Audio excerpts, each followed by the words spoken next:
인생이 무엇인가 하는 것을 보다 잘 설명하고 이해시키기 위해서 비유를 사용하여 인생을 정의하죠. 그 중에 하나가 인생을 항해에 비유하는 것입니다. 1세기의 로마의 정치가이자 철학자인 세네카도 이 인생을 항해에 비유하면서 항해는 단지 물에 떠 있는 것이 항해가 아니라 목적지를 향하여 갈 때 그걸 항해다 이렇게 할 수 있다고 말하면서 인생에 있어서 목적이 매우 중요하다는 것을 강조했습니다. 우리식으로 얘기하면 그냥 사는 게 아니라는 거예요. 항해라는 것이 물에 떠 있는 것이 아니라 목적지를 향해서 가는 것, 그게 항해고 그것이 인생이다 이렇게 부를 수 있다는 거죠. 인생을 항해에 비유할 때 떠오르는 속담 하나가 있습니다. 평온한 바다는 결코 유능한 뱃사람을 만들 수 없다는 영국 속담이죠. 인생에서 인생의 항해라면 누구나 다 순풍을 원하는데요. 그런데 순풍이 아니라 풍랑이 유능한 뱃사람, 어떤 상황 속에서도 목적하는 곳에 다다르는 유능한 뱃사람을 만든다 하는 것이죠. 오늘 우리가 읽은 이 말씀 시편 107편 23절 이후의 말씀은요, 이걸 직접적으로 다루고 있는 말씀입니다. 비유로 다루고 있는 말씀이 아니라 오늘 23절에 보시면 배들을 바다에 띄우며 큰 물에서 일을 하는 자, 그 자들에 대한 하나님의 말씀이죠. 그런데 오늘 이 말씀이 포함되어 있는 이 107편의 말씀은요, 하나님의 행하시는 일들, 그리고 그 기이한 일들을 통하여 하나님의 택하신 자들을 구원하시는 하나님의 인자하심을 노래하고 있는 것이 오늘 이 107편의 말씀이십니다. 그리고 이 읽은 이 본문은 이 일이 어떻게 이루어지는가, 여호와의 인자하심과 인생에게 행하신 기적으로 말미암아 하나님을 찬송하는 이 일이 광풍을 통해서 이루어지고 있다는 사실을 우리에게 보여주고 있습니다. 그래서 하나님께서 일으키시는 광풍은 하나님의 백성을 단지 위험에 처하게 하고 고통스럽게 하는 것이 목적이 아니다 하는 것이죠. 그래서 오늘은 실제로 인생에서 풍랑을 만난, 비유가 아니라 실제로 풍랑을 만난 믿음의 사람들을 통해서 하나님이 이 풍랑을 허락하신 하나님의 뜻을 함께 좀 살펴보려고 합니다. 우리는 성경 곳곳에서 풍랑을 만난 믿음의 사람들을 얼마든지 볼 수가 있죠. 그래서 오늘 이 믿음의 사람들, 풍랑을 만난 이 믿음의 사람들을 통해서 풍랑을 그 인생 가운데 일으키신 그 하나님의 뜻, 그 하나님의 목적을 살펴봄으로 인해서 오늘 코로나19라는 큰 풍랑을 만난 우리들이 단지 슬퍼하고 두려워하는 것이 아니라 이 풍랑을 만나게 하신 하나님의 뜻을 깨달아 여전히 우리를 구원하시는 인자하신 하나님을 높이고 찬송하는 저와 여러분이 될 수 있기를 주의 이름으로 축복합니다. 먼저 풍랑을 만난 사람이 누가 있는가? 풍랑을 만난 믿음의 사람 하면 제일 먼저 떠오르는 사람이 요나이지요. 선지자 요나는 니느웨로 가라 하는 하나님의 말씀을 따르지 않고 배를 타고 다시스로 도망하는 도중에 풍랑을 만나게 됩니다. 요나서 1장 3절 4절에 이렇게 말씀하고 있죠. 그러나 요나가 여호와의 얼굴을 피하려고 일어나 다시스로 도망하려 하여 욥바로 내려갔더니 마침 다시스로 가는 배를 만난지라 여호와의 얼굴을 피하여 그들과 함께 다시스로 가려고 뱃삭을 주고 배에 올랐더라. 여호와께서 큰 바람을 바다 위에 내리시매 바다 가운데 큰 폭풍이 일어나 배가 거의 깨지게 된지라. 우리는 이 말씀을 통해서 요나가 왜 풍랑을 만나게 되었는지를 말할 수 있을 것 같습니다. 왜 풍랑을 만났는가? 하나님으로부터 도망하다가 풍랑을 만난 거죠. 그리고 그 풍랑을 오늘 하나님께서 직접 일으키셨다는 사실도 말씀합니다. 사실 이 땅에 일어나는 모든 일들은 우연한 게 없습니다. 우리가 믿는 것이 무엇입니까? 이 세상의 모든 일들은 하나님께서 주장하고 다스리신다는 겁니다. 그래서 참새 한 마리도 그냥 떨어지는 법이 없죠. 그런데 풍랑이 일어났다. 그건 당연히 하나님께서 행하신 일이죠. 그럼에도 오늘 요나가 하나님으로부터 도망하고 있을 때에 하나님이 이 풍랑을 일으키셨다는 사실을 분명히 밝히고 계십니다. 그래서 우리는 이 말씀을 볼 때 말씀을 따르지 않는 요나에게 하나님께서 벌을 주시려고 풍랑을 일으키셨다 이렇게 말할 수 있는 겁니다. 그래서 우리가 흔히 인생에서 왜 이 어려움을 당합니까? 왜 이 풍랑을 당합니까? 이렇게 누가 묻는다면 죄를 지으면, 잘못하면 풍랑을 만날 수 있습니다. 풍랑을 만나기 때문에 이렇게 얘기한다는 거죠. 그런데 사랑하는 여러분, 오늘 요나의 경우에 정말 그렇습니까? 정말 이 요나가 죄를 지었기 때문에 풍랑을 만나고 있습니까? 왜냐하면 왜 이렇게 질문을 하냐면 사실 풍랑을 만난 요나는 이 상황을 하나님의 징계로 받아들이고 있지 않기 때문에 그렇습니다. 오히려 그 모습을 보면 차라리 잘 됐다 이렇게 이해하는 것처럼 보여요. 왜 그렇습니까? 풍랑을 만났는데요. 우리가 볼 때는 하나님이 이 요나 때문에 풍랑을 일으키시고 또 다스시러 가는 그 배가 풍랑을 만났구나 우리가 이렇게 이해할 수 있는데 오히려 풍랑을 만난 이 요나는 태평스럽게 배 밑에서 잠을 잤다는 거예요. 오히려 그 요나를 싣고 가는 사람들이 죽겠다고 난리가 난 거죠. 그래서 죽게 되었다고 두려워하는 자들에게 오히려 요나가 어떻게 말합니까? 요나서 1장 12절에 이렇게 말합니다. 그가 대답하되 나를 들어 바다에 던지라. 그리하면 바다가 너희를 위하여 잔잔하리라. 너희가 이 큰 폭풍을 만난 것이 나 때문인 줄 내가 아노라 하니라. 요나는 자기가 죽어야 이 풍랑이 잠잠해질 거라는 걸 알았지만 그는 두려워하지 않았다는 거죠. 벌을 받아서 자기가 죽는다고 생각하고 있지 않다는 것입니다. 이 상황에서는 오히려 죽는 것이 낫다고 여기고 있는 듯 보인다는 거죠. 이 요나의 모습이. 그래서 요나가 뭘 합니까? 아무것도 안 합니다. 사랑하는 여러분, 오늘 이 요나의 모습을 보면서 우리의 모습을 봅니다. 뭐냐면 요나는 하나님을 믿는 사람이었어요. 하나님의 선지자죠. 그래서 지금 죽게 된 것을 별로 안 두려워합니다. 그런데 이제 풍랑을 그래서 우리도 이렇게 받아들이는 사람이 있는 거죠. 어려움이 있을 때 뭐 하나님이 다 알아서 하시는 거예요. 그러니까 이런 세상에서는 뭐 이렇게 아둥바둥 살려고 애를 쓰는 것보다 이런 세상에서는 차라리 죽는 게 낫지. 그래서 풍랑을 하나님께서 허락하셨음에도 불구하고 아무것도 안 하고 있는 그런 사람들을 때로 그런 모습을 우리가 본다는 거죠. 우리에게서 이런 모습도 찾아볼 수 있다는 거죠. 그래서 우리는 질문을 요나가 왜 풍랑을 만나게 되었는가 이 질문이 아니라 하나님께서 왜 풍랑을 일으키셨는가, 왜 이 풍랑을 요나에게 허락하셨는가 이걸 물어야 한다는 것입니다. 먼저는 하나님께서 풍랑을 일으켜서 어떻게 하고 있습니까? 요나로 하여금 하나님으로부터 멀어지는 것을 멈추게 하셨습니다. 그리고 하나님께서 그 요나를 멈추게 하신 이유가 뭡니까? 그 요나를 돌이키게 하시기 위해서입니다. 단순하게 하나님께서 풍랑을 요나에게 허락하신 것은 그를 괴롭게 하려고 아닌 거예요. 그를 겁주려고 한 게 아닙니다. 왜냐하면 요나가 겁을 안 먹어요. 그것 때문에 괴로워하지 않습니다. 하나님께서 풍랑을 요나의 삶에 허락하신 건 요나를 어렵게 만들려고 하는 게 아니에요. 왜 그럽니까? 요나는 이걸 어려워하지 않습니다. 차라리 잘 됐다. 나를 바다에 던져라. 이러고 있어요 지금. 왜 그러면 하나님께서 요나에게 풍랑을 허락하셨는가? 그를 깨우기 위해서 그렇습니다. 하나님을 믿는다는 것이 자신이 원하는 대로 하는 것에 있지 않고 하나님의 뜻대로 하는 것에 있다는 사실을 가르쳐서 돌이키게 하시기 위해서 하나님께서 풍랑을 그 인생 가운데 허락하셨다는 거예요. 죽으면 천국 간다는 믿음 얼마나 중요한 믿음인지 모릅니다. 그런데 여러분 그걸 믿는 자는 그 믿음을 따라 오늘을 살아야 한다는 사실을 가르쳐주기 위해서입니다.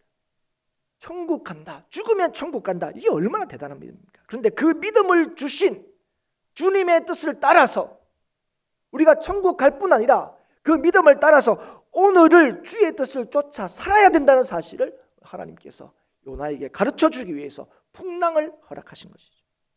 여러분, 저와 여러분은 예수 믿는 우리들은, 하나님을 믿는 우리들은 그저 이 시간이 괴로워서 천국을 소망하는 사람들이 아닙니다. 천국을 소망하면서 그저 이 시간들을 괴로워하면서 흘려보내는 사람들이 아니라는 거죠. 빼앗길 수 없는 영원한 천국의 약속을 오늘도 확인하고 누리고 전하는 것이 하나님께서 오늘 저와 여러분이 주신 은혜이고 복인 것입니다. 그래서 그 일들을 행하도록, 그것을 누리도록 하나님께서 요나에게 풍랑을 주신 것처럼 오늘 우리에게 풍랑을 주신다는 사실을 이 아침에 깨달을 수 있기를 바랍니다. 두 번째로 풍랑을 만난 사람들 하면 떠오르는 사람들이 예수님의 제자들입니다. 풍랑을 만난 예수님의 제자들의 모습은 공관복음, 마태복음, 마가복음, 누가복음에 다 기록이 되어 있습니다. 그만큼 이 말씀이 중요하다는 것을 의미하겠죠. 제자들은 예수님과 함께 갈릴리 호수를 건너다가 풍랑을 만나게 됩니다. 그런데 그 풍랑이 얼마나 거셌던지, 예수님의 제자 중에 많은 사람들은 어떤 사람이었습니까? 이 갈릴리 바다에서 물고기를 잡는 사람이었습니다. 그런데 이 풍랑이 얼마나 거셌던지 이 노련한 뱃사람이었던 제자들이 죽게 되었다고 소리칠 정도로 굉장히 두려운 풍랑이었습니다. 그래서 마가복음에는 이 상황을 이렇게 기록하고 있습니다. 마가복음 4장 38절에 예수께서는 고물에서 베개를 베고 주무시더니 제자들이 깨우며 이르되 선생님이여 우리가 죽게 된 것을 돌보지 아니하시나이까 하니, 우리 죽게 되었습니다 주님, 이렇게 얘기하는 거죠. 그러자 예수님께서 깨셔서 두 가지 일을 하십니다. 첫 번째는 바람을 꾸짖어 바다를 잠잠케 하신 겁니다.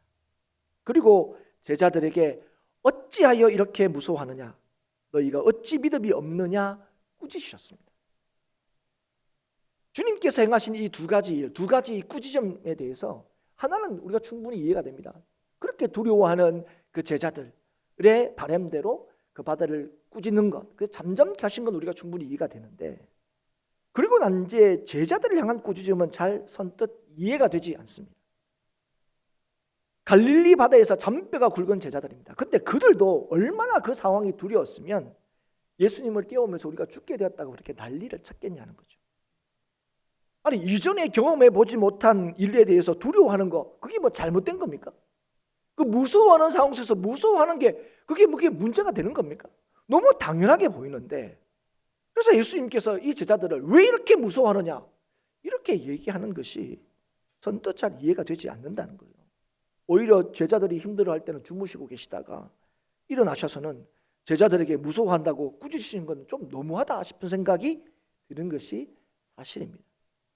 그런데 여러분, 오늘 우리는 이 말씀을 기억하고 떠올릴 때는 참 예수님 좀 너무하신 거 아니냐 이런 마음이 드는데요, 이 상황을 보고. 그런데 정작 그때 제자들은 그렇게 생각하지 않았다는 거예요. 오히려 제자들은 그 얘기가 들어오지 않습니다. 뭐가 들어오는 겁니까? 그들은 지금 예수님께서 꾸짖으신 다음에 풍랑을 만나서 죽게 되었을 때보다 더 두려워하고 있음을 우리가 보게 됩니다. 그래서 41절에 이렇게 말씀하죠. 그들이 심히 두려워하여 서로 말하되 그가 누구이기에 바람과 바다도 순종하는가 하였더라. 지금 그들이 뭘 두려워하겠습니까? 아니, 지금 그들은 다행이다, 안심이다 그렇게 하고도 있지 않아요. 지금 그들은 이전보다 더 심히 두려워하고 있는 것을 보게 됩니다. 이유가 뭡니까? 바다를 잠잠케 하신 주님 때문에, 그 주님의 능력 때문에 지금 심히 두려워하고 있었던 것입니다. 그래서 우리가 똑같은 질문을 한번 던져봅니다. 왜 제자들은 풍랑을 만났는가? 잘 모르겠습니다. 그런데 우리가 주어진 말씀을 보면 분명히 말할 수 있는 것은 있습니다. 그게 뭡니까? 예수님을 따랐기 때문에 그래요. 마가복음과 누가복음에서는 예수님께서 친히 얘기하셨습니다. 우리가 저편으로 건너가자 제자들에게 말씀하셨어요. 그래서 그 말씀을 따라서 제자들이 예수님과 함께 배를 타고 그 건너편으로 이제 건너가게 되죠. 마태복음에는 한 제자에게 너는 나를 따르라 그렇게 말씀을 하시는데, 그 말씀하신 이후에 예수님께서 배에 오르심에 제자들이 따랐다고 기록하고 있습니다. 그래서 우리가 이 말씀을 통해서 왜 제자들이 풍랑을 만나게 되었냐 이렇게 묻는다면 우리가 확실히 대답할 수 있는 게 뭡니까? 제자들이 예수님을 따랐기 때문에, 예수님의 말씀을 따랐기 때문에 그들이 풍랑을 만났다는 거예요. 그러니까 우리가 볼 때는 예수님 따르면, 예수님과 함께하면 우리가 있던 풍랑도 없어진다고 이렇게 하는데, 이 예수님을 따랐기 때문에 풍랑을 만나게 된 거예요.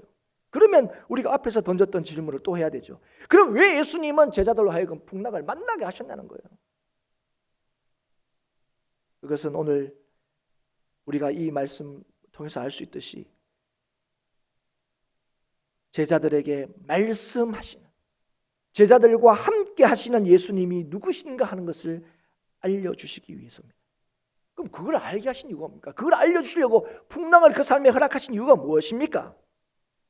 주의 말씀을 따르는 사람들, 주를 믿는 사람들은 어떠한 상황 속에서도 두려워할 이유가 없다는 것을 알려주시기 위해서입니다. 우리가 두려워할 수 없는 것, 두려워하지 않을 수 있는 것은 상황 때문이 아니라 예수님 때문이라는 사실을 알려주시기 위해서. 그래서 우리가 믿어야 할 것, 우리가 믿을 수 있는 것은 다른 어떤 것이 아니라 오직 예수 그리스도를 믿는 믿음이라는 사실을 우리에게 알게 하시기 위해서 이 풍랑을 제자들에게 허락하신 것입니다. 그래서 여러분, 하나님께서 제자들에게, 하나님께서 우리에게 풍랑을 허락하신 것은 우리로 하여금 두려워하고 무서워하도록, 하나님 우리가 죽게 되었습니다, 이렇게 공포에 빠지도록 하시기 위하여 함이 아니란 거예요. 오히려 왜 이 풍랑을 일으켰습니까? 두려워하지 않도록, 우리로 하여금 무서워하지 않도록 하시기 위하여 풍랑을 허락하셨다는 거예요.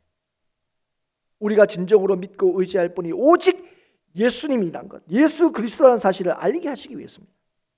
지금 온 세계가 맞고 있는 이 풍랑으로 인해서 불안과 공포에 빠져 있습니다. 그리고 우리도 이 상황이 두렵습니다. 그렇지 않습니까?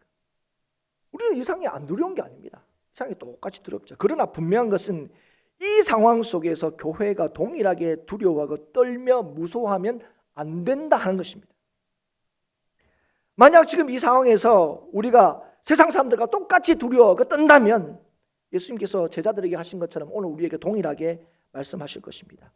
어찌하여 이렇게 무서워하느냐? 너희가 어찌 믿음이 없느냐? 여러분, 우리는 지금의 이 상황의 안정과 평안이 어디 있다고 생각합니까? 마스크를 벗을 수 있는 상황에 있다고 생각합니다. 그래서 여러분, 오늘 우리가 좀 하나님 앞에 좀 기대하는 건 마스크를 벗는다, 이거 기대하지만 좀 이렇게 강력하게 기대하면 예수 믿는 사람은 코로나19에 안 걸린다, 이렇게 하실 수 있잖아요, 주님이. 그렇지 않습니까? 그러면 뭐가 필요합니까? 지금 이 상황에서 딱 봤더니, 질본에서 연구를 했더니 예수 믿는 사람들은 코로나 안 걸린다. 그럼 여러분 전도할 필요가 어디 있겠습니까? 지금 미어 터질 겁니다. 여기. 그래서 여러분, 코로나에 안 걸리는 인생이 정말 복된 인생이구나, 사람들이 다 그렇게 생각하면서 일로 다 올 거예요, 지금 상황에서는. 그러면 코로나19가 이제 문제가 안 되면 어떻게 될까요? 2년 후에나 3년 후에나 어떻게 되든 약이 개발되고 백신이 개발되면 어떻게 됩니까? 다 떠나나겠죠. 여러분, 하나님께서는 오늘 누구를 찾으시느냐, 누구를 부르시냐? 예수 그리스도만을 믿고 의지하는 자들을 부르시는 거예요. 그리고 그 인생을 통하여 참 인생의 안정과 복됨이 어디 있는지를 하나님께서 오늘도 가르쳐 주시고 알게 하시고 누리기를 원하시는 거죠. 그래서 여러분, 우리의 안전함은 풍랑이 멈추는 데 있는 것이 아니라 풍랑을 멈추게 하시는 능력의 주님께서 우리와 함께 계신다는 사실이 있다는 사실을 오늘도 기억할 수 있기를 주님 축복합니다. 그래서 여러분, 오늘 하나님께서 우리에게 말씀하신 겁니까? 두려움이 아니라 믿음으로 주를 찾아야 한다는 거죠. 그것이 지금의 이 풍랑 가운데서도 우리가 담대할 수 있는, 지금의 이 풍랑 가운데서도 우리가 소망할 수 있는 유일한 길이 되는 것입니다. 세 번째로 풍랑을 만난 믿음의 사람 하면 떠오르는 사람이 바울입니다. 바울은 죄수의 신분으로 로마로 가다가 풍랑을 만나게 되죠. 근데 바울이 만난 풍랑이 얼마나 유명한 풍랑인지 이름까지 있습니다. 오늘 우리가 겪고 있는 이 바이러스도 우리가 이름을 붙여줬죠. 워낙 지금 유명하니까 붙여준 거예요. 코로나19 이렇게 부르셨습니다. 19 이렇게. 근데 바울이 만난 풍랑도 이름이 있습니다. 그 이름이 뭡니까? 유라굴라. 우리가 알 정도입니다. 이게. 우리나라에서 일어나는 폭풍도 잘 모르는데 그 이름도 사실 없지 않습니까? 태풍 정도 있지만 웬만한 태풍은 또 기억도 못해요. 그런데 지금 바울이 만난 이 유라 폭풍, 이 폭풍을 만난 거죠. 그런데 여러분, 바울이 로마로 가게 된 이유가 뭡니까? 하나님의 뜻 때문에 그렇습니다. 하나님의 뜻대로 로마로 가게 되었습니다. 그런데 그냥 로마로 간 게 아니에요. 죄수의 신분으로 가게 됩니다. 바울이 잡혀서 유대 사람들이 이 바울을 죽이려고 막 아등바등하고 있을 때 어느 날 밤 하나님께서 바울에게 말씀하십니다. 사도행전 2장 23장 11절에 그날 밤에 주께서 바울 곁에 서서 이르시되 담대하라, 내가 예루살렘에서 나의 일을 증언한 것 같이 로마에서도 증언하여야 하리라 하시니라. 이 하나님의 분명한 뜻 때문에 지금 이 바울은 로마로 가게 된 거죠. 그런데 로마로 가는 과정에서 여러분 기억이 나십니까? 바울이 지금 가지 말자 그랬습니다. 지금 가게 되면 풍랑 만날 수도 있다 얘기했어요. 그래서 우리가 바울 말대로 했으면 풍랑을 만나지 않았을 수도 있었을 겁니다. 그런데 여러분, 로마로 죄수로 이송하는 책임을 맡은 이 백부장이 그 죄수인 바울의 말을 신뢰했습니까? 아니죠. 선장과 선주의 말을 더 신뢰해서 항해를 계속하게 되고, 그래서 도중에 결국은 우리가 아는 대로 유라굴로라는 폭풍을 만나게 된 거죠. 왜 바울은 풍랑을 만났습니까? 여기는 바울이 할 말이 많습니다. 우리도 변명해 줄 말이 많습니다. 아니, 주님의 뜻을 따라서 가게 된 거 아닙니까? 그것도 그냥 간 것도 아니고 죄수의 신분으로 가게 된 거 아닙니까? 그러면 죄수의 신분으로 가는 것만 해도 그게 얼마나 괴로운 겁니까? 로마로 가는 것이 하나님의 뜻이라도 좀 폼나게 좀 보내주시지. 죄수의 신분을 하는 것도 참 이렇게 우리가 볼 때는 참 안 됐는데, 우리 입장에서 볼 때는. 그런데 가다가 또 뭘 만나는 거예요? 풍랑을 또 만납니다. 근데 풍랑도 왜 만납니까? 백부장이 바울의 말만 들어주기만 해도 안 만났을 거예요. 그러니까 하나님이 백부장의 마음만 조금 이렇게 만져주셔서도, 그 얘기만 들었어도 바울이 풍랑을 안 만났을 거라는 거예요. 그러면 우리의 질문이 이겁니다. 그럼 왜 하나님께서 이 바울에게 죄수의 신분으로 로마로 가는 그 바울을 좀 편안히 가지도 못하게 하고 그 풍랑을 왜 만나게 하셨냐 하는 겁니다. 하나님이 하실 수만 있으면 조금만, 크게도 안 하잖아요. 그냥 하나님이 유라굴로 폭풍을 일으키시는 게 주의 뜻이라면 그냥 바울 말대로 백부장의 마음을 조금 움직여서 안 들었으면 그 폭풍을 안 만났을 거 아닙니까? 근데 왜 그 폭풍 가운데 있게 하셨냐는 거예요. 그것은 바울과 함께한 자들을 위로하고 구원하시는 하나님의 역사하심을 보여주기 위해서입니다. 여러분, 폭풍을 만난 바울은 편했을까요? 아니요. 그 폭풍 때문에 힘들었을 겁니다. 그 풍랑 때문에 괴로웠을 거예요. 그리고 그 풍랑이 계속되자 이 바울도 두려웠을 것입니다. 그런데 바울이 자신의 말을 듣지 않아서 풍랑을 만나게 되고, 계속되는 풍랑으로 인해서 구원의 여망이 없어진 자들에게 뭐라고 말했습니까? 사도행전 27장 22절 이후에 내가 너희를 권하노니 이제는 안심하라. 너희 중 아무도 생명에는 아무런 손상이 없겠고 오직 배뿐이리라. 나의 속한 바 곧 나의 섬기는 하나님의 사자가 어젯밤에 내 곁에 서서 말하되 바울아 두려워하지 말라. 내가 가이사 앞에 서야 하겠고 또 하나님께서 너와 함께 항해하는 자를 다 내게 주셨다 하였으니 그러므로 여러분이여 안심하라. 나는 내게 말씀하신 그대로 되리라고 하나님을 믿노라. 여전히 풍랑이 일고 있었습니다. 여전히 그 풍랑은 바울을 괴롭게 하고 두렵게 했습니다. 그러나 그 바울이 지금 자신의 말을 듣지 않는 사람들을 원망하고 있습니까? 그렇지 않습니다. 하나님의 뜻을 따라 로마로 가고 있는데 이 풍랑이라뇨, 하나님을 원망하고 있습니까? 그렇지 않습니다. 오히려 풍랑 속에서 바울은 하나님을 만나게 됩니다. 다시 한번 하나님의 약속을 확인할 수 있었고, 그래서 풍랑 속에 처해 있던 자들에게 하나님만이 참 소망임을 전하고 위로했습니다. 풍랑으로 인하여 상황이 역전되었습니다. 바울은 죄수였습니다. 아무도 그의 말을 신뢰하지 않았습니다. 그런데 폭풍을 통하여 하나님이 함께 하심을 다시 한번 알게 된 바울은 위로하는 자가 되었고 힘을 주는 자가 되었고 실제로 말씀하신 대로 사람들을 살리는 자가 되었습니다. 사도행전 27장 42절 이후에 군인들은 죄수가 헤엄쳐서 도망갈까 하여 그들을 죽이는 것이 좋다 하였으나 백부장이 바울을 구원하려 하여 그들의 뜻을 막고 헤엄칠 줄 아는 사람들을 명하여 물에 뛰어내려 먼저 육지에 나가게 하고 그 남은 사람들은 늘조각 혹은 배 물건에 의지하여 나가게 하니 마침내 사람들이 다 상륙하여 구조되니라. 오늘 이 풍랑을 통해서 하나님께서 어떻게 하셨습니까? 이 풍랑을 통해 여전히 이들을 구원하시는 하나님을 전하게 하셨습니다. 그리고 이 풍랑 가운데 하나님을 만난 이 바울을 통하여 생명을 살리시는 하나님의 뜻하심을 이루셨습니다. 믿는 자들에게 풍랑은 하나님을 다시금 만나는 기회가 됩니다. 믿는 자들에게 풍랑은 하나님께서 우리에게 주신 약속을 다시 한번 확인하는 기회가 됩니다. 그리고 하나님을 만난 자들은 풍랑 속에 있는 자들에게 참 소망을 전해줄 수가 있는 것입니다. 왜 그렇습니까? 우리의 소망은, 우리의 안전은, 우리의 구원은 오직 우리가 믿는 하나님께 있기 때문에 그렇습니다. 풍랑은 그래서 단순히 우리에게 주어지는 징계가 아닙니다. 풍랑은 단순히 우리를 무섭게 하고 두렵게 하는 것이 아닙니다. 풍랑은 우리로 하여금 절망케 하는 것이 아닙니다. 하나님께서 오늘 우리로 하여금 풍랑을 만나게 하신 것은 주께서 우리를 깨우시기 위하여 또 주의 부르심을 따르게 하시기 위하여 우리에게 풍랑을 허락하셨다는 사실을 이 아침에 기억할 수 있기를 바랍니다. 우리를 부르시고 함께 하시는 주님께서 누구신가 하는 것을 우리에게 더 똑똑히 보여주고 알게 하시기 위함이라는 사실을 기억할 수 있기를 바랍니다. 모든 것을 통치하시고 다스리시는 하나님의 구원의 역사를 변함없이 보고 증거하기 위하여 오늘도 우리를 풍랑 가운데 있게 하셨다는 사실을 기억할 수 있기를 바랍니다. 사랑하는 여러분, 이 풍랑은 우리를 멈추게 하는 것이 아닙니다.